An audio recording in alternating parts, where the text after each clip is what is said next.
I'm Jim Schatz. I'm chairman of the board. Welcome. We're just delighted to have you here. Celebration of the completion of CAR 100 and the educational program that goes with it, which is from right here in Maine and operated right through this property and elsewhere around here. We know we have visitors from near and far, many from right here in Maine and elsewhere in New England, and also some from as far away as New York and Virginia and California even. Those of you who don't know us, this museum is actually the oldest and largest museum in the world devoted to mass transportation, principally trolleys, but all the other modes that preceded it and have succeeded it. We're delighted that you're here joining us not only on this auspicious day, but also the year that we're celebrating the 70th anniversary of the founding of our museum back in 1939.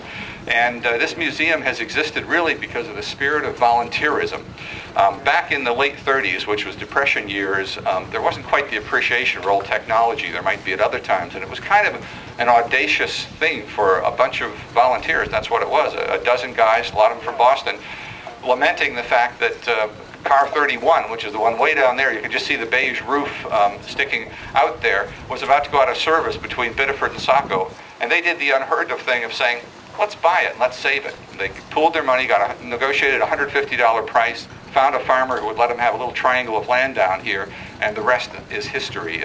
Little did they know that it would grow into a collection that is on a national and international scale here.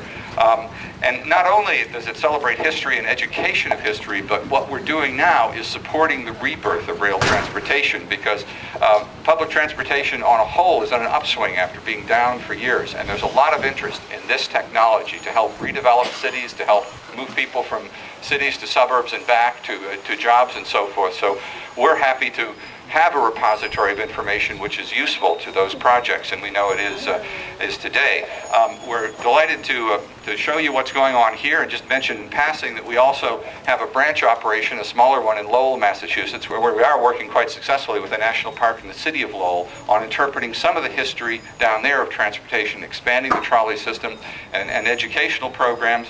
We have an advisory board recently founded to go with that. They were just up here for the first time a few weeks ago. Governor Michael Dukakis, his former governor, is one of the supporters of that, and is quite interested in rail and helping us with projects as well. Today, we are here to celebrate the history and education surrounding this project, the unique project for Locomotive 100. But there's two people I wanted to single out for special mention on this, and who led many of the efforts. One is Phil Morris. Where's Phil now? So there he is, right there. There's Phil.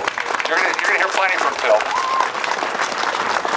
But Phil is the one who conceived the project, made all the many contacts through the state that led to the state funding using some federal funds, drove the whole fundraising, maintained the budget, made sure that things did come in on time and under budget. And he even worked on the car. You'd go in the shop and see him painting or scraping or what in there. So congratulations to Phil, and our thanks for his efforts. And also want to mention Donald Curry. Where's Donald?